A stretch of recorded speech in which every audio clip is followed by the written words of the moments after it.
sudah terkonfirmasi bahwa kontrak itu yang dimaksud oleh Agnes dan oleh si pihak penyelenggara ini tidak pernah muncul di pengadilan. Tetapi konsepnya adalah once udah masuk ke dalam MKN, khususnya Ari Bias, dia udah menjadi KCI, maka dia sudah menyerahkan itu kepada MKN untuk mengkolek. Problemnya adalah mengkolek yang mana? Dia udah tahu yang kolek itu bukan penyanyi. Dari awal juga udah tahu. Yang dia mengkolek terhadap user penggunaan lagu tersebut. Misalnya di karaoke, di radio, di TV, cuma promotor nagihnya kepada itu. Di mana yang namanya ganti rugi itu harusnya didasarkan pada kerugian material kita. Harus dibuktikan. Harus bisa dibuktikan kerugian material kita. Hitungannya harus ada. Nah, di sanalah ketika pihak penggugat ini mengajukan gugatan ganti rugi tersebut, lalu tiba-tiba mendasarkan pada tindak pidana, ini jadi aneh konsepnya.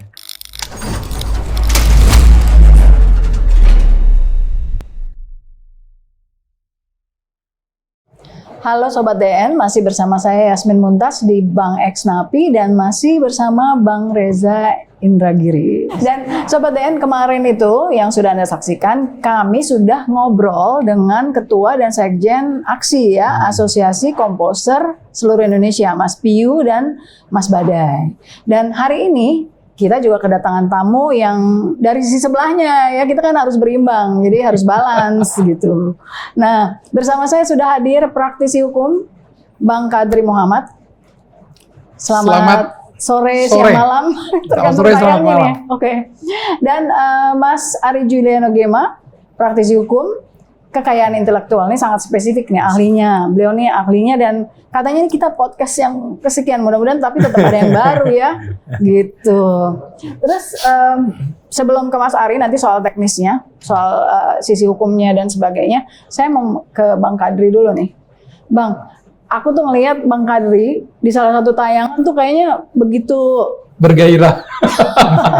Begitu berapi-api atau emosional atau kayaknya kecewa banget gitu dengan putusan pengadilan ini yang mendenda loh Bang ya, bukan ngasih royalti ya, ke Ari Bias harus bayar 1,5 M. Dan Mas Bang Kadri ini melihat apa yang salah dari putusan itu atau Anda kecewa dengan putusan itu? Dengan segala hormat bahwa proses peradilan tersebut masih ada kasasinya ya.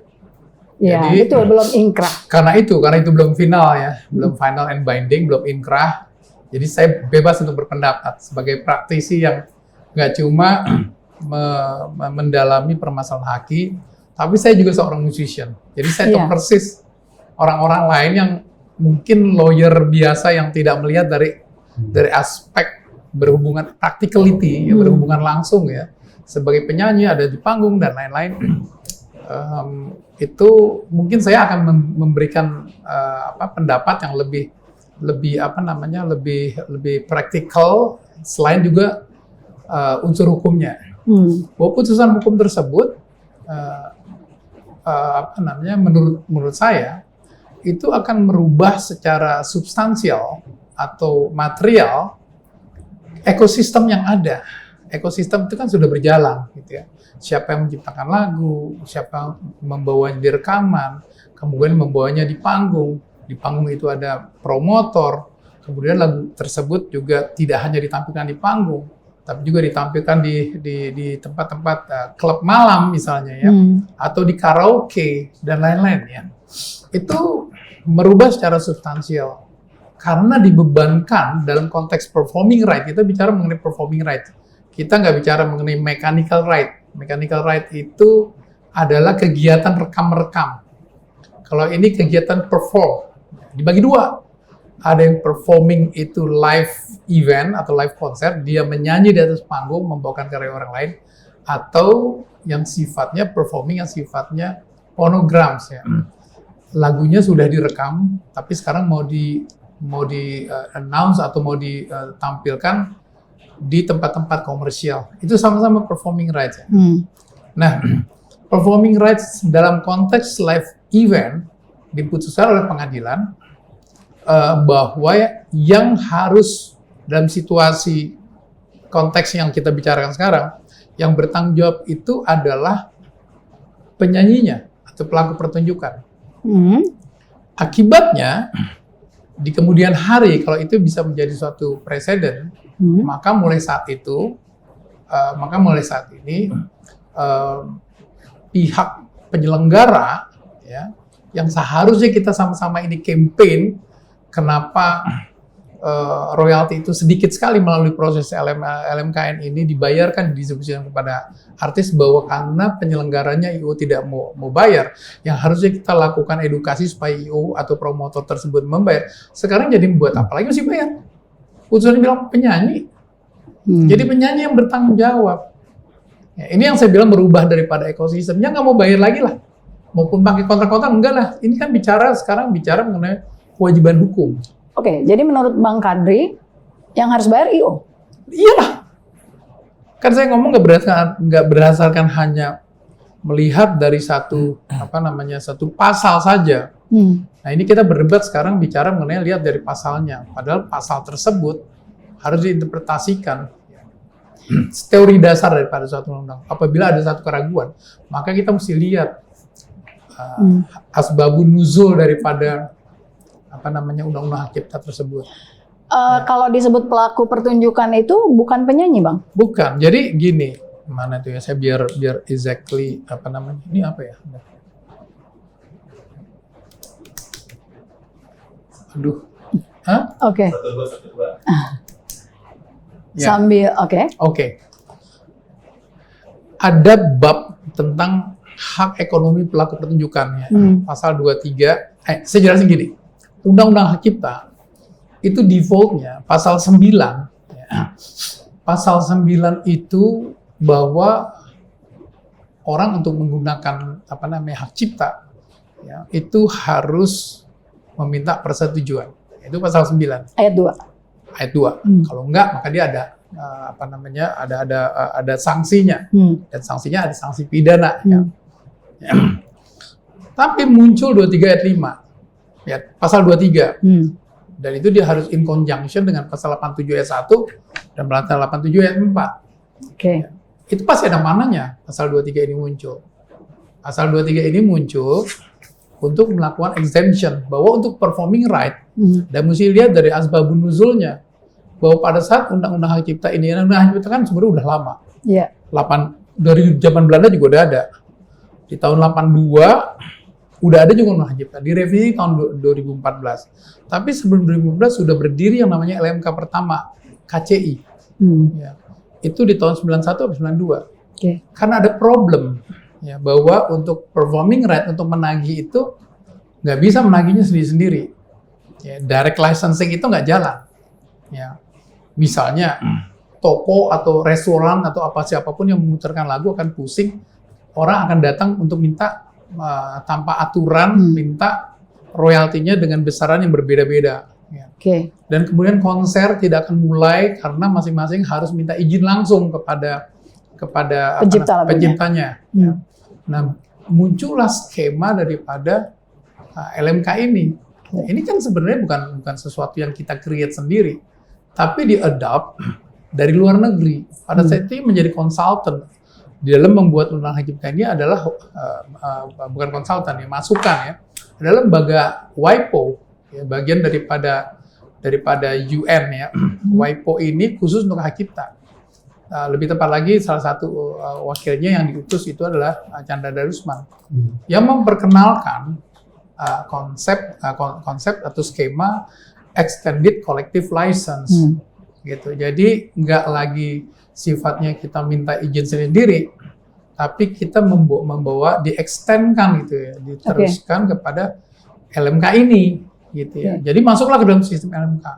Nah, khusus performing right 23 ayat 5 itu pasti ada maknanya karena memang memfasilitasi adanya konsep extended collective license ini. Gitu. Jadi begitu dia masuk ke sini, maka ikut aturan LMK. Dan kemudian nanti di pasal 87-nya memang ada keharusan, ya. Walaupun tidak ada kata harus. The whole konsep ini adalah undang-undang hak cipta ini mengintroduce konsep LMK khusus untuk performing rights, mengingat mengatasi kerepotan yang memang benar-benar dirasakan perlu untuk ada skema ini.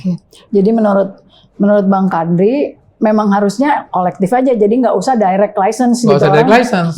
Ya. Dan itu dijawab di dalam putusan pengadilan, ya, dalam putusan pengadilannya, Oke. bahwa salah satu wakil daripada pemerintah, ya, kalau kita ada undang-undang yang apa namanya, ada undang-undang yang sebenarnya ambigu, kita juga melihat selain sebab musabab kenapa undang-undang tersebut diciptakan, juga melihat posisi pemerintah. Pemerintah itu kan yang salah satu yang pembuat undang-undang selain DPR. Ya. Ya, menyatakan bahwa interpretasinya untuk performing right itu lakukan pasal 23 ayat 5. Dan kemudian di 23 ayat 5 ini, walaupun ini bicara mengenai pelaku pertunjukan, jadi ayat 1, 2, 3, 4 itu tentang haknya pelaku pertunjukan. Ayat 5, ya, di sini disebutkan setiap orang itu bukan orang manusia aja loh, ada definisinya di depan. Nah ini yang sering di-cut, cuma dibilang setiap orang berarti penyanyi. Ya. Orang itu orang atau badan hukum.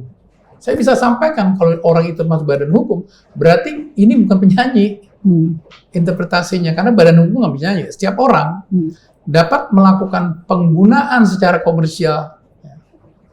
Setiap orang dapat melakukan penggunaan secara komersial. Harus komersial ya. Ini berarti penggunaan dua kalimat itu dijadiin satu, itu dua kelompok kata itu jadi satu. Ini bicara mengenai pengguna. Ya, pengguna ya, setiap orang dapat melakukan penggunaan secara komersial dalam suatu pertunjukan. Hurufnya kecil. Itu bukan pelaku pertunjukan. Ini pengguna dalam suatu konser ya, tanpa meminta izin terlebih dahulu kepada pencipta. Tanpa minta izin, ya, dengan membayar imbalan. Ini ada syarat nih, ya, membayar imbalan kepada pencipta melalui lembaga manajemen kolektif. Ya. Berarti kalau dia itu nggak bayar, ini menjadi problem sih. Tapi Agnes nggak bayar. Masalahnya bukan dia yang mesti bayar. Oke. Itu akan diargumentasi, itu akan saya tepis langsung. Ini bukan cuma masalah Agnes. Tapi siapapun penyanyinya, ya. Lihat sequence, ini kan kita udah sebutin melalui lembaga manajemen kolektif. Strukturnya menurut lembaga manajemen kolektif dalam konser, datang ke panggung, ya, nyanyi. Nggak bisa dia bayar, nggak tahu bayarnya bagaimana, karena belum ada. Cara bayarnya dari konser adalah nunggu hasil tiket. Berarti 2 hari, 3 hari ada hasil tiket, ya. 2% dari total tiket, itulah dibayarkan. Jadi penyanyi mau datang, penyanyi harus bayar dulu dong. Bagaimana cara bayar? Kita ikutin sistem. Jadi dalam konsep excuse-nya Ari Bias, sorry ya, potong. Excuse-nya Ari Bias alasannya adalah dia udah ngecek dulu ke LMKN, tapi nggak ada masuk royalti. Jadi baru akhirnya dia kirim surat dan seterusnya sampai gugat. Jadi problemnya sekarang adalah ternyata waktu Agnes nyanyi, ya, dia nggak pada posisi untuk membayar, karena cara bayarnya adalah after event, dan cara bayarnya adalah menunggu hasil penjualan tiket. Ya. Ya, tiketnya, ya, bayarnya bagaimana? Ada SK tarif, ada SK Kumham atau peraturan Kumham, ya, yang meng-approve atau mensahkan usulan daripada LMK mengenai tarif-tarif. 2%. Ya. Jadi itu tarif pengusaha semuanya. Tarif pengusaha radio, bayar kalau lagu diputar di radio, maka dari hasil iklan. Akhir tahun, radio, TV, karaoke juga demikian, hotel, klub malam, tergantung pada, kalau hotel tergantung jumlah kamarnya dan lain-lain, termasuk konser. Termasuk konser. Konser itu 2%, berarti yang bayar siapa? Interpretasinya harus yang bayar itu adalah promotor. Karena penyanyi tidak pada posisi tahu berapa teori. Sehingga akhirnya menginterpretasikan pasal ini. Ini yang namanya, saya udah sampaikan, 23 ayat 5 ini yang menjadi masalah. 1, 23 ayat 5 ini adalah pasti ada maknanya, ini adalah untuk mengesampingkan yang harus minta perjanjian karena asbabun nuzulnya lahirnya undang-undang ini adalah untuk memfasilitasi kerepotan orang tuh nagih sendiri. Ya. Makanya lewat LMKN ini, begitu dia masuk, begitu dia masuk di dalam sistem. Ini cuma ini dong. Aku catat pasal ini dong. Harus ada yang bayar. Harus ada yang bayar. Yang penting-penting. Baru dia nggak jadi problem. Yang bayar siapa? Yang bayar, saya harus sampaikan, pengguna. Dia di sini nggak bilang pelaku pertunjukan. Ya. Di sini memang bab atasnya tentang hak pelaku pertanian, tapi di pasal 235 ini bicara tentang penggunaan secara komersial. Itu pengguna. Ya. Pengguna siapa? Orang. Orang itu terdiri adalah orang perorangan dan badan hukum. Oke, aku summary dulu ya. Jadi menurut Bang Kadri bahwa orang itu bukan penyanyi loh, gitu. Orang ya, aku summary dulu. Orang itu bisa perorangan dan badan hukum. Nah, saya mau ke Mas Ari dulu. Mas, tadi kita bicara di depan cukup panjang ya. Anda sendiri sebenarnya mengkritisi lah persidangan ini. Dan menurut Anda ada alat bukti yang sebenarnya kurang di persidangan itu ya? Gimana? Coba bisa disampaikan. Oke. Ya, jadi saya coba untuk intinya sebenarnya saya menghormati putusan pengadilan. Yeah. Cuma sebagai advokat, saya punya etika profesi juga untuk bisa menjelaskan prinsip-prinsip hukum gitu ya. Sehingga yang akan saya soroti apa sih sebenarnya yang terjadi gitu ya. Jadi sebenarnya kalau tadi sudah disampaikan Bang Kadri juga, kan sebenarnya dua isu utamanya itu kan satu soal beban tanggung jawab. Yang dipertanyakan siapa sih sebenarnya yang harus bertanggung jawab membayar gitu bebannya. Tadi Bang Kadri udah menegaskan bahwa ya harus penyelenggara dong segala macam. Walaupun kemudian dari pihak sana gitu kemudian kan menyampaikan bahwa lo harus penyanyi karena harusnya penyanyi minta izin dulu. Apa ininya dasarnya? Pasal 9 dia bilang gitu. 9 ayat 2 itu. Iya, pasal 9 ayat 2 itu pokoknya setiap orang pokoknya kalau pakai karya ciptaan itu harus minta izin dulu gitu. Setiap orang dan pelaku pertunjukan. Betul. Pelaku pertunjukan itu dianggap entertainer gitu. Yes. Tapi yang dilupakan oleh orang-orang yang menyatakan bahwa harus minta izin dulu itu adalah bahwa dalam definisi Undang-Undang Cipta kita tentang hak cipta itu adalah hak eksklusif gitu. Yang dimiliki oleh pencipta dengan pembatasan yang diatur dalam peraturan undang-undangan. Nah, nggak pernah dibaca soal pembatasan ini.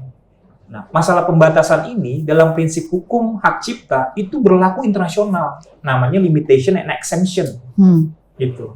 Makanya kemudian ketika dari pihak orang-orang yang mendukung bahwa harus pencipta harus minta izin segala macam itu dia hanya mendasarkan pada pasal 9 ayat 2 itu aja. Tanpa mau melihat bahwa pasal 23 ayat 5 ini adalah exemption yang dimaksud dalam definisi tadi gitu. Pembatasan itu. Jadi hak eksklusifnya itu tidak berlaku mutlak karena bisa juga dibatasi. Yaitu dengan apa? Dengan pasal 23 ayat 5 tadi yang bilang bahwa ya setiap orang kalau bisa menggunakan tanpa izin dengan membayar royalti gitu. Nah, lalu makanya kemudian timbul menurut saya akhirnya muncul dua opsi kalau menurut saya tetap gitu. Karena di pasal 23 ayat 5 itu normanya adalah dapat masalahnya, bukan wajib. Normanya itu dapat. Nah itu. Betul. Sehingga tetap ada dua opsi. Nah, opsinya itu dipegang oleh pengguna. Pengguna tadi bisa setiap orang sebenarnya kalau menurut saya. Pengguna bisa si pengguna ini minta izin dari si pencipta atau dia mau memilih opsi bayar ke LMK. Ya, itu. Jadi sebenarnya kelemahannya pasal 5 ayat 5 pasal 23 itu karena nggak ada kewajiban pencipta lagu untuk menagih lewat LMK ya atau LMKN gitu. Itu juga jadi harus dipertanyakan tuh LMK sama LMKN. Jadi jadi ada dua kamar jadinya. Kita ngomong dua kamar nih. Mau kamar minta izin, apa kamar bayar lisensi?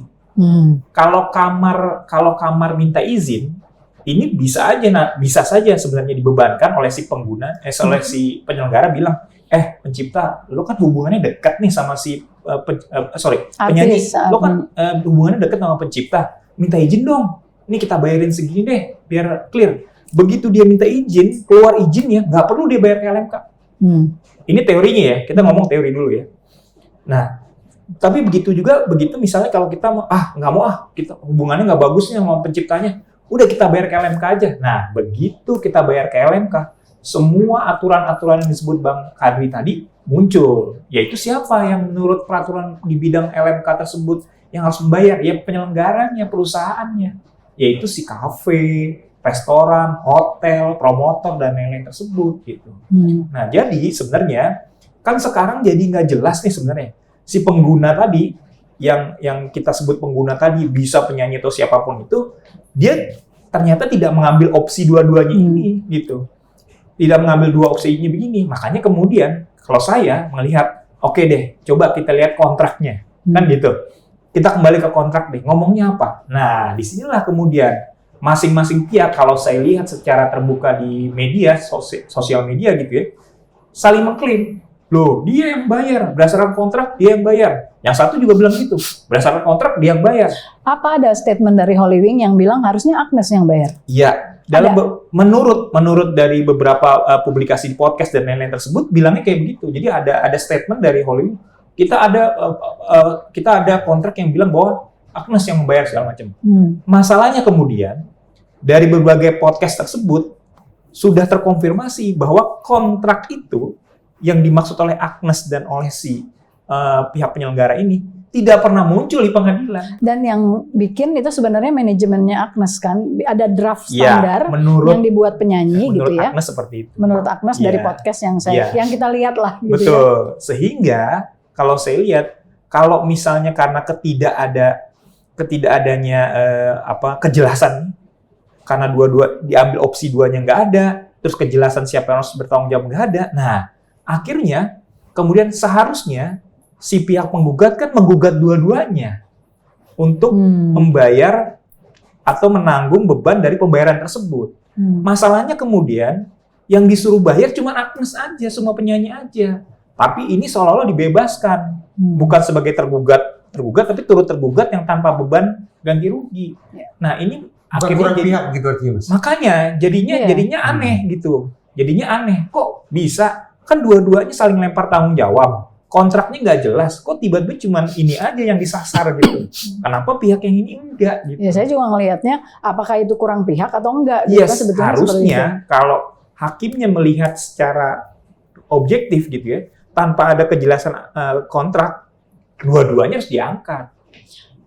Kalau misalnya Ari Bias nggak gugat Holy Wing gitu ya, itu hakim sebenarnya bisa dong menyatakan itu sebenarnya kurang pihak gitu. Betul kurang pihak. Karena hakim sendiri kalau memang tidak memahami ya konsep hak cipta secara utuh, dia bisa ngelihat ke kontraknya kok sebenarnya. Kontraknya bilang apa sih? Oh, ternyata kontraknya Agnes nih, ya udah. Oh, ternyata Holy Wing ini, ya udah Holy Wing seperti itu. Tadi dikatakan kontrak itu tidak muncul di persidangan, artinya diabaikan oleh hakim atau memang barang itu tidak dibawa sebagai salah satu bukti ke persidangan. Nah, menurut dua belah pihak ya di podcast itu gitu ya, tidak dibawa ke persidangan sebagai bukti. Ini bukan salah hakim juga maksudnya. Iya. Bukan, maksudnya hakimnya ketika memutuskan kan harusnya melihat harus fakta ada bukti ini gitu. Ya. Harusnya begitu ngelihat faktanya, loh kalian gimana sih saling klaim gini tapi nggak ada yang membuktikan ke saya. Udah kurang pihak dong gitu. Dia mungkin bilang harusnya kayak begitu gitu. Karena hakim tidak punya keyakinan, harusnya tidak merasa punya keyakinan untuk saya memutuskan bahwa bener nggak sih si Agnes nih yang yang harus bayar. Kan nggak ada kontrak, saya nggak ngelihat kontraknya di situ gitu. Jadi kalau Mas Ari merasa bahwa dalam hal ini siapapun yang harus membayar harus ditentukan oleh kontrak kedua belah pihak antara penyanyi dan penyelenggara, baru nanti diputuskan ya intinya ya mereka lah yang membayar salah satunya, misalnya seperti itu. Ketika belum ada kejelasan opsi yang diambil kan, maksudnya gitu. Bayar kayak KLMK enggak, minta izin enggak. Nah, ini mau diambil opsi apa nih kayak gitu misalnya. Dan Anda melihat ini ada dua jalur sebenarnya. Kalau jalur direct license ya seperti itulah nagih langsung ke pencipta. Tapi kalau misalnya mau pakai jalur LMK, ya udah bayar aja. Berjamaah lah itu gelondongan atau apa itu tadi blanket. Boleh saya kasih komen? Boleh. Ini kelihatannya saya sama Ajo ini sama Ari Juliano ini kelihatannya sama tapi beda. Ini berbeda pendapat. Ya, it's okay. Ini sangat fundamental ya. Karena Ari Juliano ya Ajo masih melihat opsi di sini. Ya. Itu dia mungkin lari kepada pasal 87 yang menyampaikan bahwa orang nggak harus semuanya masuk LMK. Iya. Jadi dimungkinkan direct license ya. Dan kemudian di pasal 235 setiap orang dapat. Jadi mempermasalahkan kata dapat ya, karena nggak harus ya. Itu tentunya secara legal memang punya makna. Tapi kalau saya melihat ini, ya, saya melihat ini dalam konteks membaca bahwa guidance daripada undang-undang, mandat daripada undang-undang mengenai bahwa ini hanya satu sistem yang dipakai. Ya. bahwa itu ada sistem extended collective license. Karena memang pada saat dibuatnya undang-undang ini diperlukan memang ada extended collective license. Tidak lagi di sini aturannya, undang-undangnya itu menjelaskan ya, memberikan arahan dengan PP-nya. PP 56 itu bicara mengenai LMK. Permen juga demikian, SK Kemhamnya juga demikian. Jadi di sini ada bicara there is no point untuk melakukan direct license. Kurang arahan kalau itu dilakukan sebebas-bebasnya, boleh direct license berarti free. Dan sebelum itu ya, satu hal, kenapa saya melengkapi argumentasi saya, bahwa ini praktek yang sudah berlangsung lama. Ya, praktek yang sudah ingat bahwa sumber hukum itu adalah juga norma kebiasaan yang sudah berlangsung lama. Jadi dalam norma kebiasaan itu tidak pernah orang nagih-nagihnya langsung, tetapi yang nagihnya harus melalui LMK. Jadi saya konsisten bahwa sistem ini mengingat pada saat itu sebelum 2014 orang nagih-nagih secara berantakan dan mulai ada KCI untuk memberesi supaya itu melalui suatu sistem LMK dan diformulasikan secara undang-undang di dalam Undang-Undang Cipta tahun 2014. Konsepnya adalah LMK. Bayarnya juga pakai LMK. Kalau Ari masih bilang bahwa ada cara lain. Ada dua opsi, dua jalur. Yang menurut saya kurang dapat arahan di dalam undang-undang ini. Bagaimana terus kemudian apakah dia bisa bayangkan misalnya? Ya karena undang-undangnya nggak ada kata-kata wajib. Ya. Tetapi untuk bisa menginterpretasikan wajib apa dapat ya dalam konteks ini harus melihat itu tadi bahwa praktiknya sudah demikian. Nggak ada orang yang minta langsung tuh nggak ada. Setelah 2014. Ya. Kemudian sistem LMK ini tuh udah established dan undang-undang posisi pemerintah sebagai saksi ahli di dalam peradilan pada saat itu sudah menyatakan bahwa bayaran harus lewat LMK, nggak ada lagi. Dan kemudian direct license itu there's no underlying di dalam undang-undang ini. Jadi masalahnya ada tidak kemungkinan bahwa pembunuhan ini terjadi justru karena sederhananya redaksional atau rumusan pasal demi pasal dalam undang-undang itu ternyata tidak begitu ketat sehingga membuka ruang tafsir yang majemuk. Ada tidak kemungkinan seperti itu? Saya melihat seperti itu. Saya melihat seperti itu. Karena tadi saya bilang, bagaimanapun juga kalau kita membaca dari undang-undang tersebut, memang normanya seperti itu gitu. Yang itu saya herankan memang udah sejak dulu gitu. Kalau memang mau tegas, hanya satu sistem, satu opsi yang diambil. Harus disampaikan dengan tegas. Wajib dong gitu bilang. Ini kita ngomong soal ilmu perundang-undangan ya. Harus tegas dong gitu. Tapi masalahnya kemudian masih ada kata tadi dapat tersebut gitu. Sehingga ini dalam argumentasi kita soal berdebat ini ada profesor yang bilang bahwa ya begitu argumentasi seperti itu gitu. Ya, saya melihat gini. Saya merasa ini kembali lagi ya merasa bahwa kalau misalnya melihat kita lihat di pasal 87 ya. 87 ayat 1. Ini karena itu dasarnya berhubungan berkaitan dengan itu ya. Di 87 ayat 1 itu disebutkan bahwa Bang Adri sambil nyari, aku nanya sedikit ya. Mas Ari, kalau tadi Anda bilang bahwa harusnya Ari Bias ya gugat aja dua-duanya seperti itu paling fair menurut Anda gitu? Kalau menurut saya kayak begitu. Nah terus kalau dia gugat Agnes aja artinya apa? Ya kurang pihak. Begitu. Tapi ini tafsiran loh ya, ini tafsiran kan sebenarnya Mas ya. Karena selama masih tafsiran, bisa saja kemudian kita mengatakan begini. Maka membayar itu bisa ditanda petik dibebankan kepada si penyanyi. Bisa juga kepada IO-nya. Atau justru kepada kedua belah pihak. Betul tidak? Iya. Selama ini masih merupakan sebuah tafsir. Iya. Jadi gini, makanya saya bilang gini. Ini kan teori hukumnya seperti itu ya. Teori hukumnya karena ini dapat tadi, normanya dapat, maka pada akhirnya bisa timbul dua opsi. Nah, teorinya seperti itu, ada dua opsi gitu ya. Nah, cuma memang, ini yang dalam praktek yang mungkin harus kita juga pahami gitu seperti yang disampaikan Bang Kardi tadi. Sudah banyak pencipta lagu ini yang menjadi anggota LMK, sehingga tidak fair kalau misalnya dia sudah jadi anggota LMK, artinya dia sudah menyerahkan kuasanya kepada LMK untuk menagih. Tapi ternyata masih nagih sendiri. Nggak fair, gitu loh. Dan Ari Bias? Menurut keterangan, dia masih jadi anggota LMK. Apakah dengan menjadi anggota LMK, maka kita memaknai bahwa yang bersangkutan sudah memberikan kuasa kepada LMK? Once masuk sistem, Kalau dia opt-in ya, kalau misalnya menggunakan bahasa itu, dia masuk sistem. Masuk sistem, dia pada saat dia itu masuk ke dalam sistem, dia akan tanda tangan suatu perjanjian dan juga kuasa. Menyerahkan pengelolaan, termasuk juga dalam konteks ada legal action, ya, kepada LMK dan kemudian ke LMKN tentunya. Itu ada satu ini ya. Nah, jadi sebenarnya dari awal itu dia sudah memberikan blanket license. Boleh deh pakai lagu saya, siapapun juga bisa pakai, ya. Nanti bayarnya oleh user adalah di LMKN, ya. Ini kalau dilihat sistem LMK ya, LMKN. Bayarnya dan pada saat dia bayar dia keluarkan sertifikat lisensi. Ya. Tapi sebenarnya dari awal tuh sudah ada konsep ini udah blanket aja, biarin siapa aja pakai. LMKN punya data nggak? Maksudnya gini loh, ada lagu yang misalnya banyak diperdengarkan atau digunakan, tapi sebenarnya dapat royaltinya nggak seperti itu gitu. Artinya validitas data dari LMKN itu sejauh apa? Oke, gini. LMKN punya isu. Konsep LMK dan LMKN ini punya isu. Ya, kita mesti bicara separate ya, terpisah untuk bahasa ini ya. Tapi saya sampaikan bahwa konsep yang ada dengan LMKN itu ada restrukturisasi yang harus dibuat itu lebih transparan dan itu juga harus dibuat lebih profesional. LMKN itu nggak punya seperti kantor pajak yang punya cabang di mana-mana. Dan kemudian tidak ada law enforcement. Jadi orang-orang benar-benar self-assessment, bilang bahwa ini lagu saya bawakan, kemudian dia bayar X amount, ini lagu song list-nya. Dan belum tentu semuanya dia hanya bayar, tapi menyertakan juga song list. Sehingga uangnya diterima oleh LMK, distribusinya itu yang nggak benar. Sehingga ada hak juga, ada pembagian-pembagian yang di mana lagunya belum tentu diputar, karena LMK-nya banyak sekali nih.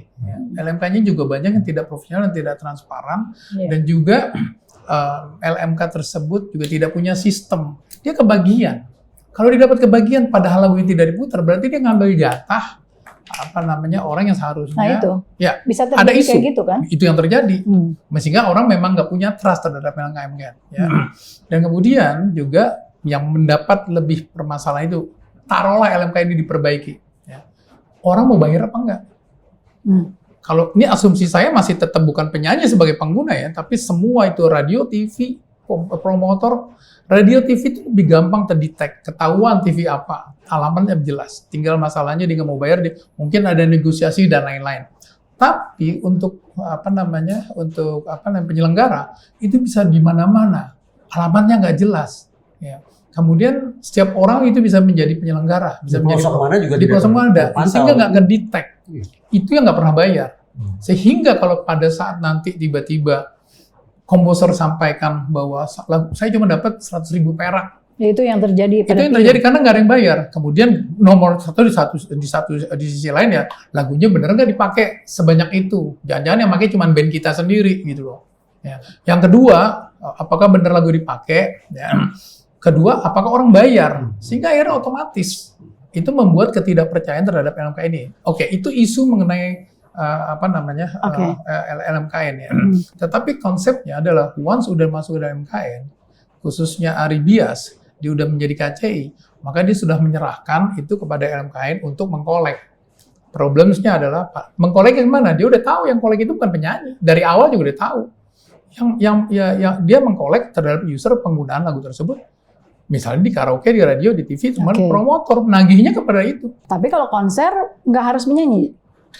Kalau ini baru muncul penyanyi ini gara-gara putusan pengadilan. Ya, ini aku juga mau minta pendapat Bang Kadri karena betul. Beliau ini adalah penyanyi juga kan. Iya, nggak pernah itu penyanyi dimintain karena kok status itu equal kalau udah masuk konsep LMK ya. Saya ikutin jalan pikirnya Jo. Ikut LMK makanya begini, itu equal. Pada saat saya bilang bahwa kalau ternyata kita menyetujui bahwa yang bayar adalah penyanyi, ya, akibatnya radio, TV sebelum diputerin dari TV, radio TV akan nolak, saya nggak mau bayar. Minta aja ke penyanyi, ribuan tuh penyanyi yang menyanyikan lagu itu dulu. Saya aja nggak tahu, tiba-tiba lagu itu diputer, masa sih mesti bayar? Karena nggak ada membedakan antara penyanyi melakukan performing melalui fonogram dalam konteks fonogram ya, lagunya dia nyanyikan di radio, ya, baik secara live atau lagu itu diputar, sama dengan dia nyanyi di konser. sama-sama harusnya kalau diberlakukan seperti ini bahwa dia mesti bayar, ya itu juga sama. Gitu. Terlepas dari situasi yang tanda petik semeraut semacam ini, kita tetap bersepakat pastinya bahwa kita tidak sedang menihilkan hak pencipta lagu. Jelas, ya, gitu kan? jelas. Agar tidak kemudian terkirim pesan bahwa seolah-olah kita sedang tanda petik membabi buta berada pada entah itu pada penyanyi, entah itu IO, dan kita mengesampingkan para pencipta lagu yang sesungguhnya juga punya kepentingan besar di sini. Betul. Dan gini, dengan bayar royalti itu yang 2% itu kan berarti mengandalkan kejujuran kan, artinya gitu ya. Nggak bayar dan sebagainya gitu. Ya, tetap ya, nomor satu mesti sampaikan ada 2 hal yang penting sebenarnya, bahwa di dalam Undang-Undang Hak Cipta ini nggak hanya bicara mengenai pencipta. Jadi pencipta jelas di pasal 9, ya. Kemudian performernya juga ada di pasal 23 gengs, ya. Usernya juga ada di 23 ayat 5 dan 87 ayat 4. Semua tuh diatur di sini. Pemegang hak terkaitnya juga semua diatur. Jadi memang untuk semuanya. Ya. Yang kedua, isu yang juga penting itu adalah bahwa mindset yang terjadi sekarang itu adalah yang sehingga akhirnya kita bisa menjadi, itu juga serangan terhadap saya. Saya dianggap wah nggak memprotek pencipta. Saya seolah-olah kayak lawyernya LMKN. Padahal saya juga mengkritisi, sangat kritis, mengkritik situasi di LMKN, bahwa orang melihat ya bahwa ini kan barang gue, aset gue, ini kayak motor, kayak mobil. Kalau lu pakai, iya boleh-boleh aja tapi bayar. Ya. Ini agak beda. Ya, karena dalam konteks hak cipta tuh sui generis. Ya, cek di Google. Hak cipta tuh ada juga di PP-nya atau di undang-undangnya. Itu adalah hak cipta itu adalah sui generis dalam konteks dia spesifik. Ya. Bahwa once dia di-announce, ya, konteksnya di dalam undang-undang hak cipta ini, maka dia boleh dibawakan. Kalau dibawakannya dalam keadaan yang tidak ada economical motif, dia boleh-boleh aja. Ya, semuanya hak moralnya dijaga, harus dicantumkan nama orangnya dan sekalian. Tapi once dia itu punya komersial, ya, maka dia muncul nih aturan ini menjadi muncul. Oke. Ya. Mas Ari, Anda juga tadi itu kan mengkritisi sidang ya, maksudnya artinya bukan mengkritisi outputnya, itu dihormati lah hasilnya ya. Tapi seperti misalnya kok tuntutan ganti ruginya betul nggak sih menurut Anda, kayaknya ada yang kurang sesuai? Tadi Anda ngobrol seperti itu tuh. Iya, jadi kan yang saya dengar adalah bahwa dari pihak penggugat mendasarkan ganti rugi tersebut dari denda pidana yang tercantum dalam pasal pidana di Undang-Undang Hak Cipta. 113 ayat 2. Iya, 113 ayat 2 yang mana denda pidananya adalah 500 juta maksimal. Atau denda kurungan 3 tahun atau denda atau 500 juta. 500 juta itu. Nah, yang saya lihat gitu ya, ini kan jelas-jelas bertentangan dengan prinsip-prinsip hukum yang saya pelajari di kampus itu, di sekolah saya gitu. Yaitu? Di mana yang namanya ganti rugi itu harusnya didasarkan pada kerugian material kita. Harus bisa dibuktikan kerugian material kita. Hitungannya harus ada. Nah, di sanalah ketika pihak penggugat ini mengajukan gugatan ganti rugi tersebut, lalu tiba-tiba mendasarkan pada denda pidana, ini jadi aneh konsepnya. Jadi kayak kasus pidana, padahal kasusnya betul. Jadi kan, padahal konsepnya pasal pidana tersebut, denda pidana tersebut itu harusnya dibayarkan ke negara. Kalau gugatan perdata itu dibayarkan ke orang yang merugi, gitu. Jadi ini ngacak, konsepnya campur aduk. Nah itu saya bilang, makanya bertentangan dengan prinsip-prinsip hukum yang saya pelajari di kampus dulu gitu. Ini adalah persidangan pertama yang mengangkat persoalan semacam ini di Indonesia. Ya, saya lihat kayak gitu, yang mendasarkan gugatan ganti ruginya pada denda pidana. Ini baru sekali ini saya lihat. Dan kehadiran para ahli tidak cukup memberikan kejernihan berpikir bagi hakim untuk membuat putusan yang lebih. Saya juga kurang paham ya kalau soal itu gitu ya. Maksudnya apakah mereka membahas tentang ganti rugi itu gitu ya? Karena saya nggak ngelihat yang ini jadi pembahasan ganti rugi itu. Yang dibahas soal siapa yang bertanggung jawab membayar. Ya, lebih kepada itu kalau saya lihat. Saya mau men-challenge sedikit nih, Bang Kadri. Ya. Dari tadi kita isunya, sudut pandangnya adalah siapa yang harus bayar gitu ya. Izinkan saya untuk mengambil posisi sebagai pencipta lagu. Bagi pencipta lagu, yang paling bermanfaat, yang paling memudahkan adalah ketika pembayaran dilakukan oleh penyanyi atau oleh pembayaran dilakukan oleh siapa? Itu yang saya ingin tanya, oleh penyanyi kah? Oh. Atau oleh LMK. penyelenggara kah? Ya, Penyelenggara. Ya. konsep yang sekarang, ya, karena saya mengambil posisi bahwa ini harus lewat LMK, Ya. Maka? dan tarifnya itu adalah penyelenggara yang bayar. Ya, karena musisi, saya cerita story yang lain. Ya. Ini sama-sama musisi. Ini kan kebetulan aja ini menjadi kelihatan, ini masalah gap. Oke, saya masuk Iya, sedikit. Sebetulnya tidak ada perbedaan kan? Dalam hal besaran paling tidak. Apakah itu yang bayar penyanyi kah? Atau selain itu kah? Bagi pencipta sama saja. Ya, ini makanya begini. Karena kalau konsep saya, ya konsep yang saya membaca daripada undang-undang, ya, dan itu menjadi praktek, yang bayar itu penyelenggara. Penyelenggara bayarnya berdasarkan 2% tersebut. Ya, ini bukan bayar yang tiba-tiba nego untuk kasih harga lagi 10 juta, 5 juta. Ya. Itu sudah di dalam saksi ya dari DJKI sampaikan, itu nggak ada dasarnya untuk melakukan direct licensing dan dengan free rate gitu. Tapi kalau bicara ini kemudian bagaimana? Ini permasalahannya jangan sampai gini, permasalahan LMK atau yang mungkin dianggap tidak transparan atau kurang efisien, dan permasalahan bahwa tidak ada yang mau bayar itu menjadi sekarang dirubah sedemikian rupa menjadi tanggung jawab penyanyi. Saya sebagai penyanyi sendiri juga mau, karena kebetulan ini adalah kasusnya kasus penyanyi kaya nih. Tapi kan penyanyi banyak juga penyanyi yang biasa, yang tiba-tiba saya mesti mau nyanyi, ya, dan kemudian ada satu konser, misalnya konser festival di Jakarta misalnya, Pesta Pora, Synchronize Festival, itu lagu diputerin 500. Ya, sebelum manggung itu penyanyinya diminta untuk beresin itu semua. Ya, dicari lah, saya sulit untuk mencari pengarang lagu Tenda Biru misalnya ada di mana. Ya, kalau dia nggak semua tersistem, karena kalau masuk di sistem LMK, yang tidak tercatat pun itu secara teori dananya disimpan. Dan ada mekanisme sehingga akhirnya merepresentasikan bahwa memang orang harus masuk LMK. Dananya pun juga di take care. Masalah ternyata prakteknya itu nggak berjalan dengan bagus, it's another issue. Tapi sistem ini dipakai adalah sebenarnya untuk memprotek pencipta juga. Gitu. Dibanding kalau itu ternyata boleh dengan direct licensing, berarti semua orang akan bisa, dan itu akan terjadi hal yang sifatnya kepastian hukum. Bahwa kita jadi bingung ini, orang ini masuk LMK penciptanya, apa dia mau lakukan direct licensing, sehingga pricingnya beda-beda. Dan kita pikir dia nggak ada, dia nggak lihat, dia bisa memperkarakan karena ternyata dia nggak masuk LMK. Ya. Itu menjadi ketidakpastian hukum. Ari Bias masuk LMK dan dia juga direct license, tapi dia ketika gugat udah dapat semacam kayak green light lah ya dari LMKN kan, yang menyatakan dipersilakan lah kalau mau melakukan upaya hukum. Betul. Kan menurut pengakuannya seperti itu. Iya, tetapi dipersilakan tuh sebenarnya bukan untuk menurut saya lihat dari satu podcast ya. Itu dipersilahkannya itu melakukan pelanggaran itu adalah untuk mentargetkan kepada penyelenggara, bukan kepada penyanyinya. Okay. Ya, tapi itu nggak disebutin. Ya. Harus kepada penggunanya, karena LMK itu nyuratinya ke pengguna. Tapi podcast itu ditutup, dia nggak sebutin bahwa tolong silakan terus. Maksudnya adalah kepada pengguna, dalam konteks ini adalah promotor, bukan penyanyi. Terus kalau misalnya nih ada pendapat nih, katanya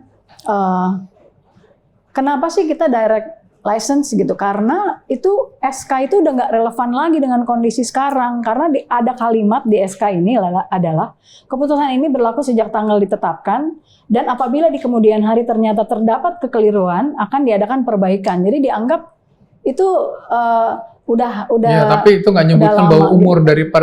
Pada itu misalnya 2 tahun. Artinya kalau ada pendapat seperti ini udah nggak relevan gitu. Makanya pakai direct license gitu. Itu belum ada keharusan untuk di ini kok.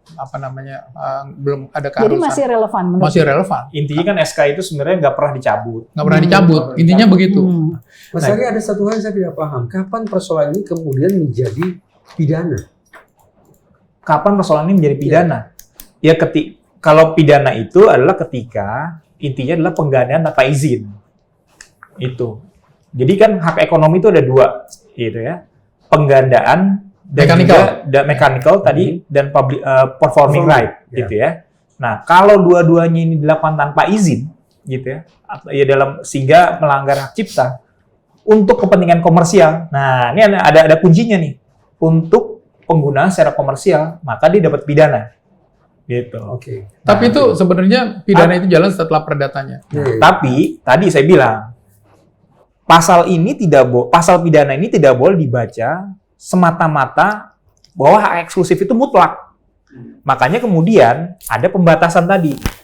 Pembatasan ini banyak banget kalau di Undang-Undang Hak Cipta kita. Contoh, penggunaan ciptaan untuk kepentingan pendidikan. Kan kita nggak perlu izin kalau ngutip-ngutip untuk skripsi.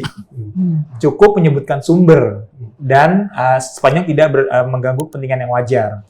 Nah, kalau untuk kepentingan pendidikan tanpa izin aja bisa gitu. Karena apa? Ada pembatasan dan itu tidak dianggap pidana gitu. Ada kabar, tapi saya tidak tahu ya ini benar atau hanya kabar burung. Kekisruhan ini juga terjadi karena satu pihak enggan untuk bermediasi. Sehingga apa boleh buat akhirnya digunakan cara-cara yang lebih tegas. Akhirnya megafonik kan jadinya kemana-mana. Apa tanggapan Mas Ari? Ya kalau saya sih melihat memang kasus-kasus hukum ini kadang-kala memang terjadi karena tidak lancarnya komunikasi sih. Selalu kayak begitu. Tidak lancarnya komunikasi. Jadi sengketa-sengketa itu terjadi biasanya memang dari tidak lancarnya komunikasi. Bukan karena pihak tersebut anggaplah mencoba memanfaatkan rumusan pasal yang tidak begitu ketat sehingga mencari celah. Biar aja mungkin ada pihak lain yang akan kemudian kena juga ya. Saya sih nggak ngelihat sejauh itu ya.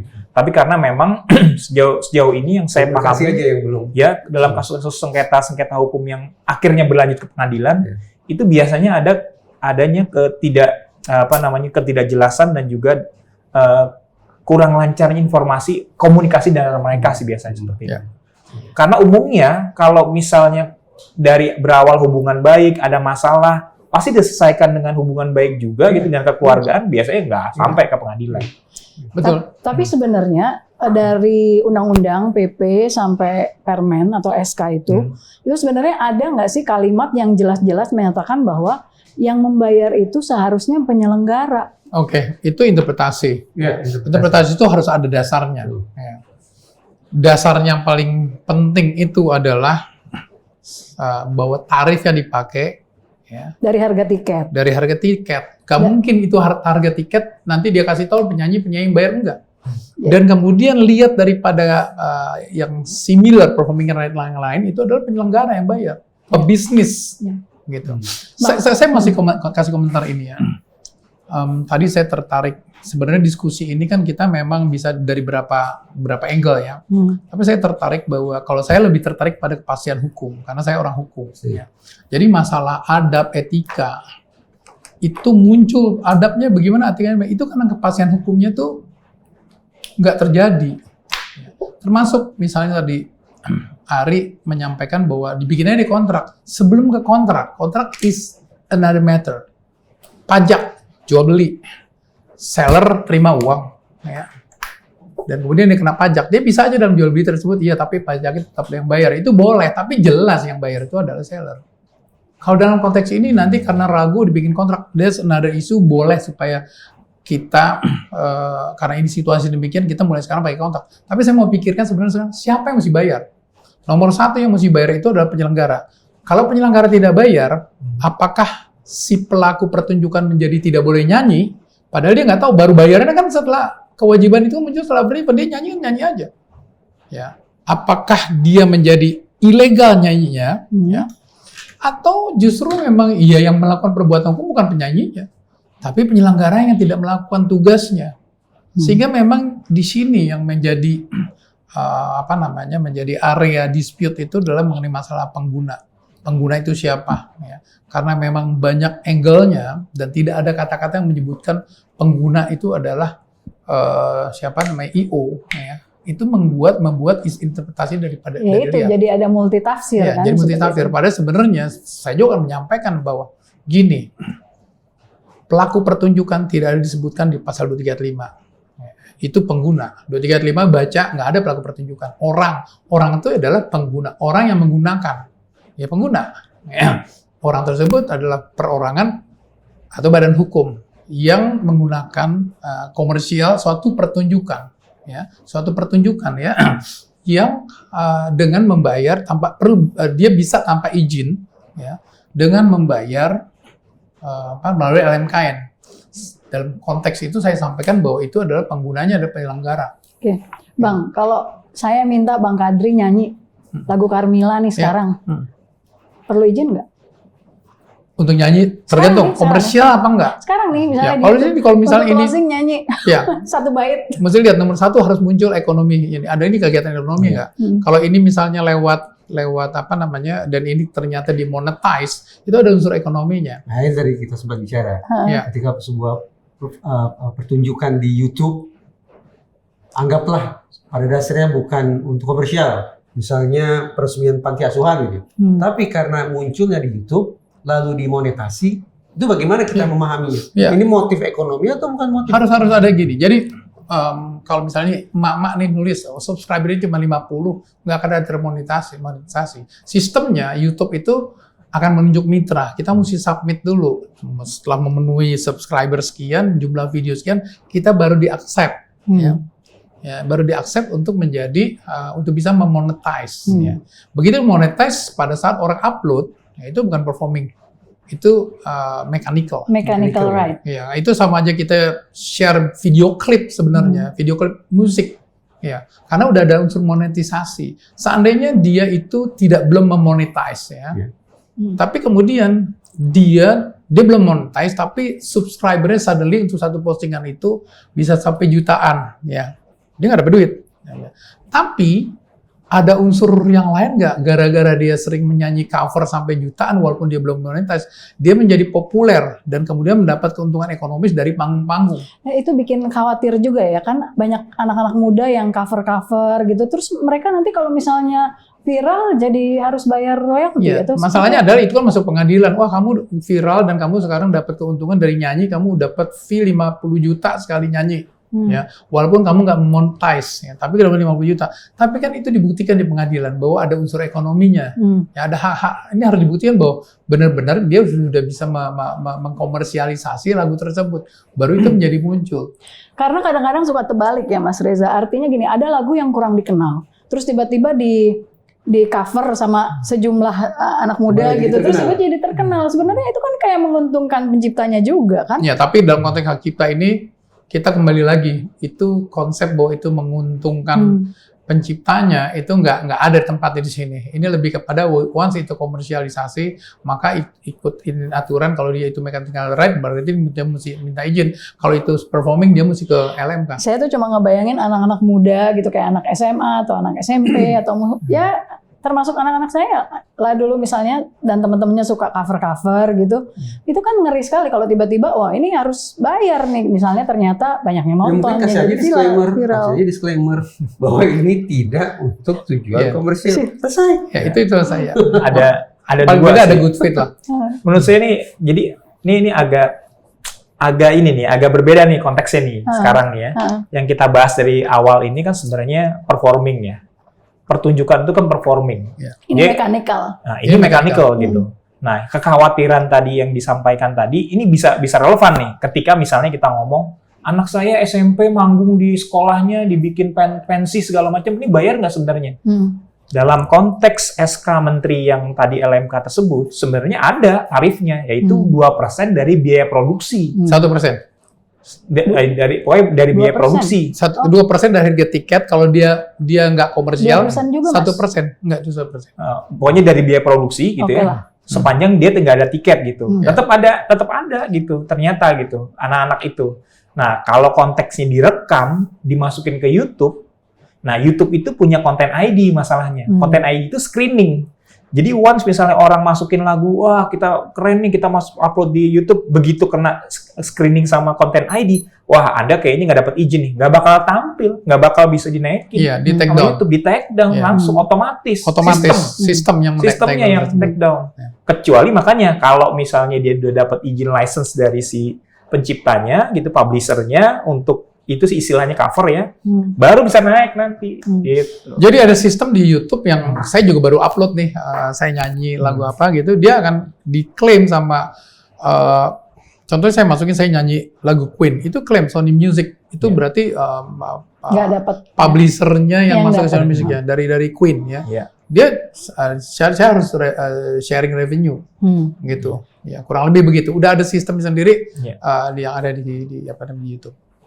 Saya tuh berpikir gitu loh, terlepas dari perdebatan apakah putusan hakim itu sudah adil atau tidak adil, khilaf atau tidak khilaf, tapi bahwa perkara ini masuk ke persidangan, itu sesungguhnya kabar baik kan? Iya. Bahwa ini merupakan barangkali ini gerbang Hak itu bagi sih, masa indahnya para pencipta lagu. Ketika hak-hak mereka sekarang betul-betul coba diperjuangkan lewat hukum. Bukan hanya lagi persoalan niat baik. Kalau saya ngelihatnya, awalnya adalah bahwa ini bagus untuk kepastian hukum. Gitu ya. Awalnya seperti itu. Yang saya pikir ketika prinsip-prinsip hukum dijalankan dengan benar. Gitu. Tapi ternyata enggak. Tapi ternyata prinsip-prinsip hukum yang kita bicarakan tadi itu nggak dijalankan dengan benar gitu. Nih, dalam putusan pengadilan. Dalam putusan pengadilan gitu ya. Nih, jadi gini, konteksnya kayak begini. Kayak tadi saya sampaikan soal teori hukum dalam melihat undang-undang hak cipta. Lalu Bang Kadri bilang, wah kalau gitu saya berbeda nih. Nah, oke, secara hukum memang begitu bunyinya, ada dua opsi. Tapi dalam praktek nih, saya bilang dalam praktek, ketika si pencipta lagu ini sudah menjadi anggota LMK dan tidak ada opsi opt-out gitu istilahnya, itu yang dia bilang kalau nggak ada di sistem. Kalau pelaku pertunjukan saya yang narik langsung, kalau nggak dijanjikan kayak gitu sama LMK, harusnya nggak bisa nih si anggota LMK ini untuk gugat langsung, narik langsung ke direct licensing tadi gitu. Jadi ada memang secara praktik tuh harus seperti itu. Karena kenapa ada LMK? Untuk memudahkan. Tadi Bang Kadri udah berkali-kali menjelaskan. Memudahkan pembayaran gitu. Nah, tapi dalam konteks ternyata penciptanya bukan anggota LMK. Maka mungkin dia merasa bahwa, loh kan saya nggak diperjuangkan sama LMK. Boleh dong, saya narik sendiri. Ya boleh, diizinkan sama undang-undang. Dalam konteks tadi dua opsi tadi gitu. Sebenarnya kayak begitu kita ngelihatnya gitu. Mas, kalau misalnya ada statement nih, misalnya Bang Kadri nyanyi, terus diciptain lagu lah sama Mas Reza. Terus Bang Kadri bisa bilang nggak bahwa ini lagu saya loh, misalnya gitu. Bisa nggak bilang seperti nggak itu? boleh. Nggak boleh. Ya itu masalah hak moral. Karena penciptanya adalah Mas Reza. Mengerubah liriknya aja, ya nggak boleh. Ya artinya, apalagi mengakui. Maksudnya gini, iya ciptaannya Reza Indragiri, tapi udah saya beli hak copyright-nya gitu. Nggak bisa ya? Nggak bisa sekarang. Hak moral. Jadi dia boleh minta lisensi. Saya rekam dong, ya. Saya rekam lagunya Reza. Harus mencatatkan namanya Reza. Oh iya, iya. Tapi artinya kadang-kadang kan ada awalnya saya juga merasa bertanya-tanya juga nih. Kan ini lagu misalnya udah lagunya Agnes gitu awalnya nih ya, sebelum memahami ini lebih dalam, sebelum mempelajari ini lebih dalam. Ini kan lagu Agnes. Apakah ketika seseorang itu sudah membeli ya, di masa lalu udah beli albumnya, lagunya dari si pencipta itu oleh label memang. Ya. Apakah ketika dia mau pentas lagi sekarang dia tetap harus bayar, dan ternyata harus ya? Ya, begini. Jadi emang itu dua hal berbeda. Pada saat dia rekam, ya. Kalau saya sudah masukin sekarang di kontrak. Itu jadi, mechanical. Ya, itu mechanical. Jadi pasal ini bahwa emang lagu itu dedicated untuk kepada saya untuk nyanyi. Ya. Dan kemudian saya tentunya memberikan value lagu tersebut dari nggak punya value menjadi value sedemikian punya harga. Gitu. Berarti saya potong dulu sedikit. Berarti statementnya Agnes, misalnya yang mengatakan bahwa ini kan lagu gue, itu artinya nggak tepat juga ya? Iya, nggak tepat juga, tapi dalam konteks purpose bahwa, untuk perform. Ya, gini. Itu kan mechanical rights. Iya. Ya, tapi lagu itu kan didedikasikan ke dia. Betul. Ya, jadi udah nggak ada lagi urusan larang-melarang. Udah tahu lagunya buat gue. Ya, gue pasti akan tampilin di performing. Cuma masalahnya bayar. Nah, tinggal masalah yang bayar siapa. Ini tunggu belum selesai. Yang bayar siapa? Sekarang kan harusnya yang bayar kan penyelenggara. Penyelenggara nggak bayar. Sekarang beralih semua tuh todongan itu kepada si pencipta. Itu isunya. Gitu. Padahal seharusnya penyelenggara yang harus bayar. Gitu. Mas Arif, pastikan sekali lagi Mas, tolong saya dikoreksi. Iya. Jadi begitu seorang pencipta lagu masuk ke LMK, kemudian akan ada gugatan hukum, maka yang mengajukan gugatan adalah harusnya lewat LMK. Ada itu dalam kuasanya. Iya. Harusnya kayak begitu konsepnya gitu. Harusnya. Iya, karena kan dia sudah mengkuasakan. Tapi gitu, benarkah semuanya itu? Sekali lagi gitu. saya ingin kepastian, benarkah sehingga nantinya pencipta lagu masuk LMK berarti dia menyerahkan kuasanya kepada LMK? Iya. Karena yang saya pahami juga selama ini prakteknya, LMK itu kadang-kadang memberikan somasi-somasi juga kepada kepada para penyelenggara itu, somasi-somasi juga, sehingga Kan tinggal selangkah lagi sebenarnya somasi itu. Begitu somasi nggak ditanggapi, ya mereka langsung melakukan upaya hukum. Karena sudah diberikan kuasa. Sudah pernah ada yang terjadi belum LMK atau LMKN menggugat? Zaman KCI udah pernah dulu. Sekarang juga mereka dalam konteks sebenarnya udah yang justru itu yang saya tahu di LMK itu adalah mereka itu memerlukan dana pada saat dia mau menggugat secara perdata karena butuh lawyer. Untuk Mas Ari ingin mengatakan si penggugat ini tidak punya legal standing? Si penggugat, si penggugat. Nah, makanya harus dibuka nih dalam kasus ini loh ya. Harus si penggugat tidak punya legal standing. Gitu. Kalau saya lihat dibuka dulu kesepakatannya dia dengan LMK-nya. Betul. Itu nggak dibuka. Jadi banyak fakta-fakta yang tidak dibuka di pengadilan. Sebenarnya gini, beberapa error in persona itu udah bahasan error in persona ya. Mulai daripada salah kok yang dijadiin argumen daripada Agnes, kok saya yang jadi tergugat utama, dia cuma turut tergugat, seharusnya sama atau harusnya sama-sama gitu ya. Itu aja udah error in persona, salah alamat gitu ya. Termasuk juga bahwa ini kan dia udah masuk KCI. Harusnya dia itu menyerahkan, itu udah dibahas, tapi tidak diabaikan oleh hakim. Saya sebenarnya juga ada satu hal lagi ya, maaf. Yang saya agak bingung juga adalah kenapa kok masih ngelihat yang atas, padahal kan udah ada peraturan pelaksanaan gitu. Artinya lex specialis derogat lex generalisnya itu di mana gitu? Karena kan peraturan pelaksanaannya kan yang bawah-bawah gitu. Iya gini, lex specialis, lex specialis itu harus. Artinya oleh pihak Aribias maksudnya. Ya, penggunaannya harus tepat. Lex specialis derogat lex generalis penggunaannya tepat. Kalau misalnya undang-undang otomatis dia hanya menceritakan secara general. Ya, pasal 23 ayat 5. Ya, itu perlu implementasi, ditegaskan di bawah sampai ke SK-nya bahwa ternyata 23 ayat 5 itu ditegaskan di dalam PP-nya bahwa itu is about LMK. Dan kemudian sampai ke bawah bahwa bayarnya pun juga dengan cara mekanisme LMK. Jadi nggak ada yang bertentangan. Jadi sebenarnya nggak ada yang bertentangan. Nggak ada yang bertentangan. Dari konfirmasi dari DJKI di dalam podcastnya di dalam itu, ini nggak bertentangan. Ini saling memang pasal defaultnya itu pasal 9, ya. Pasal 23 ayat 5 itu pengecualiannya. Jadi memang harus lewat LMK dan ditunjuk disupport lagi dalam pasal 87 ayat 1 orang masuk LMK untuk mendapatkan haknya, dia masuk LMK. Dia nggak nyebut harus, dia nggak bilang dapat. Dia bilang untuk mendapatkan haknya masuk LMK. Ya. Kemudian bilang bahwa orang yang menggunakan dengan membayar maka dia tidak melawan hukum. Itu. Ya. Yang dikasasikan apanya, Bang? Ya gini, kalau kasasi itu biasanya penerapan hukum. Penerapan hukum yang tidak tepat. Yang tidak tepat. Jadi kalau kita nggak boleh tahu ya kira-kira pada ya itu tadi ya, dalam kasasi tersebut tentunya orang bicara penerapan hukum yang tepat ya. Saya mengimajinasikan bahwa dengan menggugat penyanyi itu nggak tepat, dia salah alamat, sehingga orang harus bilang dalam kasasi tersebut harus bilang bahwa ini salah alamat. Ya. Karena dasarnya itu ya pengguna bukan dia dan segala macam argumentasi yang ada yang untuk mensupport itu. Gini, bahwa penyelenggara itu bisa saja penyanyi atau pelaku pertunjukan dimungkinkan kalau penyelenggara tersebut penyanyi tersebut menjadi penyelenggara. Saya pernah bikin konser saya sendiri kadri. Gitu. Ya saya sewa itu kontraknya Agnes itu harus ngomong. Saya sewa itu si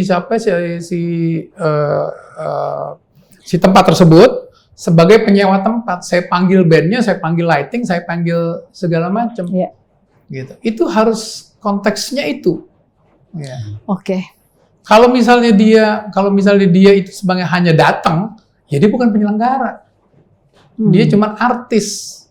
Yang tiba-tiba sekarang nggak pernah terjadi secuil pun ya, kecuali beberapa belakangan akhir ini teman-teman tertentu udah bisa minta memberlakukan direct licensing ya. Direct licensing yang menurut saya nggak ada dasarnya, tapi menurut Ari Juliano itu adalah suatu opsi yang menurut saya opsi tersebut kurang arahan di undang-undang. Jadi dianggap bebas begitu loh. Nah ini yang terjadi. Jadi pasti akan penerapan hukum itu akan diargumentasikan. Mas Ari ada tambahan? Ya, jadi tadi Harus revisi nggak undang-undang ini? Yang saya pahami adalah bahwa ini agak-agak berat juga kalau jauh ininya revisi atau tidak gitu ya. Karena menurut saya memang gini, dalam praktik luar negeri pun ada sebenarnya opt-out gitu. Beberapa LMK di luar negeri pun yang menganut sistem yang sama dengan kita memberikan opsi opt-out tersebut. Jadi sebenarnya menurut saya bukan soal revisinya seperti itu gitu. Saya tetap melihat bahwa harus ada peluang bahwa bagi para pencipta yang nggak mau bergabung dengan LMK, ini kan harusnya dikasih peluang juga, gitu. Karena mungkin ada setujuan dia dengan sistem yang dipakai di LMK segala macam. Nah ini kan harus kebebasan dia gitu. Tapi jangan sampai, yang jadi masalah ini, jangan sampai ini memberatkan pengguna gitu. Ketika dua opsi ini dijalankan, kok tiba-tiba dua-duanya nagih? Nggak boleh. Karena justru opsinya ada di pengguna harusnya. Pengguna mau milih apa nih? Oh, karena lebih murah saya pilih bayar langsung ke pencipta. Ya silakan aja. Cuma memang sekali lagi di undang-undang kita ini tadi juga disebut Bang Kadi juga, untuk opsi yang direct licensing ini tidak jelas aturannya. Berapa persennya, gimana ininya segala macam segini. Nah, jadi ini masih hutan rimba nih kalau kita bilang di direct licensing. Sedangkan LMK sudah dari PP sampai SK Menteri udah ada gitu. Jadi timpang nih, dalam praktek memang timpang gitu kalau dua opsi ini mau dijalankan gitu. Jadi secara praktek memang lebih mudah menggunakan yang opsi LMK. Iya. Gitu. Jadi sebenarnya juga kalau ada sekelompok pencipta lagu mau tergabung dalam aksi itu sebenarnya ya nggak apa-apa gitu. Silakan aja, tapi tadi ya maksudnya harus konsisten nih. Kalau memang dia sudah tergabung di LMK, tolong hormati dong aturan di LMK ini gitu. Jangan maksudnya gara-gara nggak seneng terus main lompat aja ke situ gitu tanpa kejelasan bahwa dia sebenarnya masih bergabung apa enggak sih gitu. Karena ini juga jadi pembicaraan nih gitu. Kenapa ketika dia masih bergabung menjadi anggota LMK ini kok tiba-tiba melakukan sesuatu yang di luar kebijakan dari sistem ini gitu. Nah, itu sebenarnya yang jadi masalah. Oke, saya boleh komentar yang ini. Boleh, ya sedikit lagi, tapi harus terakhir nyanyi ya. Nah, makanya gue pengen lagu banget gitu Bang Kadi itu kalau udah nyanyi lagu Carmilla keren banget. Jadi itu harganya nanti ya, harga bayarannya nyanyi itu. Boleh ngomong terakhir. Oke, jadi undang-undang ini kalau mau diubah ini untuk satisfy everyone ya. Itu boleh-boleh aja. Tetapi kembali bahwa undang-undang itu kalau mau dirubah harus ada naskah akademis. Harus dipikirkan dampaknya. Seperti apa direct licensing itu diberlakukan ya. Karena saya sebenarnya gini, saya nggak mau tiba-tiba nggak ada lembaga-lembaga komunitas yang tidak ada dalam sistem, bikin-bikin sendiri, terus kemudian bikin aplikasi, kemudian juga men-charge ya, ada amount tertentu tanpa ada disebutin dalam undang-undang bahwa dia bisa melakukan itu. Dan udah bayar ke LMKN pula artisnya. Iya, itu gitu. Jadi saya pikir ini sekarang ini kegiatan apa sih? Kita lagi ngomongin suatu ekosistem dirubah tiba-tiba dengan pakai sistem gue dong. Ya, nanti masuk semua ke gue. Harus dipikirkan dari licensing itu. Bahwa sistem tersebut juga harus memang jangan menjeopardize kepentingan orang lain gitu. Karena ini bukan bicara hanya komposer premium. Ini bukan kita aja loh. Ini diomongin itu cuma si A, si B, si C, penyanyi juga dia aja. Yang lain melongo. Ya. Ini ada komposer yang kalau gue di direct licensing, berarti gue punya harga sendiri dan mengakibatkan dia juga pada posisi menjadi orang mendingan daripada gue bayar karena itu harganya nggak terbentuk kecuali harganya memang di standardize. Saya belum tahu ya konsepnya seperti apa. Membuat dia juga itu hanya menguntungkan komposer-komposer yang besar. Ya. Okay. Yang kedua, pembayarannya saya setuju. Pembayaran lebih cepat itu oke. Ya. Sebenarnya dengan konsep LMK juga pembayaran lebih cepat itu yang mesti dilakukan. Dan LMK itu nggak perlu banyak-banyak. LMK itu dijadiin satu aja di merger supaya nggak ada silo, nggak ada problem. Kan udah nggak ada LMKN. LMK cukup satu. Ya. Terus kemudian bagaimana memperlakukan direct licensing itu harus memperhatikan itu tadi ya pricing yang juga menjadi agak sulit karena nggak distandarisasi. Apakah lagunya si Yovie Widianto bisa di-charge 20 juta, terus kemudian yang nggak ngetop ikut-ikutan 20 juta, itu nggak ada, kalau demikian bebas ya susah juga. Ya. Yang kemudian juga soal melarang-melarang, ya, bahwa saya tetap beranggapan bahwa bedain lah ya, bahwa hak cipta itu ya, bahwa hak cipta itu tadi disebutkan ya di pasal awal daripada Undang-Undang Cipta itu hak eksklusif. Tapi ada pembatasan. Konsep konstitusi kita juga punya hak asasi manusia juga lihat hanya orang lain. Jadi ada pembatasan tertentu gitu ya. Okay. Jadi bahwa kita punya lagu itu begitu kita rilis itu orang bisa pakai, nggak perlu lagi nyari-nyari penciptanya karena kita nggak ngomongin bicara soal pencipta tertentu saja yang harus ke dia. Yeah. Dia bisa taruh Instagram yang jutaan orang tunduk pada dia. Ya penyanyi lain bagaimana mekanismenya? Komposer lain bagaimana mekanismenya? Itu harus dipikirkan. Yeah. Ya. Kalau dilarang-larang itu menjadi ini lagunya dilarang apa enggak ya? Nah ya. Itu sulit, nggak ada kepastian hukum. Apalagi sekarang yang beredar itu seringnya itu kan gampang, tinggal WA aja. Itu kayak ngomongin kita loh. Komposernya si A, si B, si C, penyanyi si D, E, F gitu. Ini kita bicara bikin aturan. Ya harus black and white, nggak bisa bicara mengenai masalah tolong dong etika. Udah etika itu oke, tapi dalam konteks menegakkan suatu kepastian hukum. Itu harus jelas aturan. Tapi terakhir yang menarik adalah pernyataan Ahmad Dhani di podcast itu ya. Aksi itu akan dibuat jadi LMK. Ya. Artinya nanti kembali lagi ke sistem LMK gitu sebenarnya.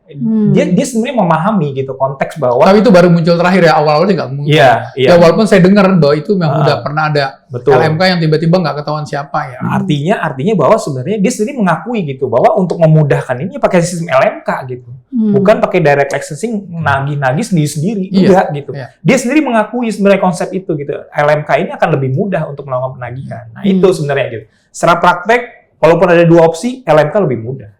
Oke. Ya, Mas Reza, ada yang mau ditanyain nggak lagi? Kita mau dengerin lagu aja kalau mau. Ya, Malu saya. Sobat DN, saya tutup dulu ya. Bang X Napinya sambil kita dengarkan dulu. Ayolah, refrennya aja. Enggak. Masa malu sih? Ayo dong.